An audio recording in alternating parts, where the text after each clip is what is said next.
Today we're in Genesis 22, and everyone talks about how crazy this chapter is, and at first read, it is a little crazy. God tells Abraham to offer his beloved son Isaac as a sacrifice.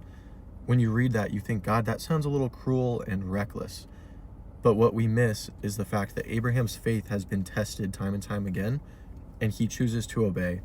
He knows God's character, and he believes and trusts God when he says he cannot lie, and he's faithful to his promises. God promised Abraham that his descendants will be as many as the stars in the sky, and he promised him that those descendants would come through Isaac. So when God tells him to offer Isaac as a sacrifice, Abraham doesn't say, oh, well, that promise is out the window. Instead, he's saying, I don't understand this, but okay.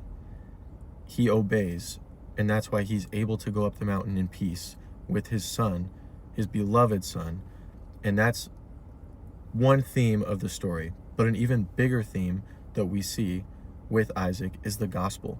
If you think that the gospel is only preached in Matthew, Mark, Luke, and John, you got to read the whole thing because it's all throughout Scripture. Abraham gave his beloved son as a sacrifice.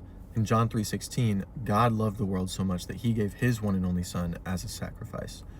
Isaac willingly carried a pile of wood on his back up a mountain to the altar where he would be laid down as a sacrifice. Jesus carried the wooden cross on his back up a mountain where he would then be crucified as a sacrifice. The difference is God provided a substitution for Isaac, and when Jesus took on the cross, he is the substitution for all of us in our sin. If that doesn't blow your mind, I don't know what does. Guys, the Bible is amazing, and the gospel is written all throughout the scriptures. Dive in and read it from the lens that Jesus is in every story. It's all about Jesus.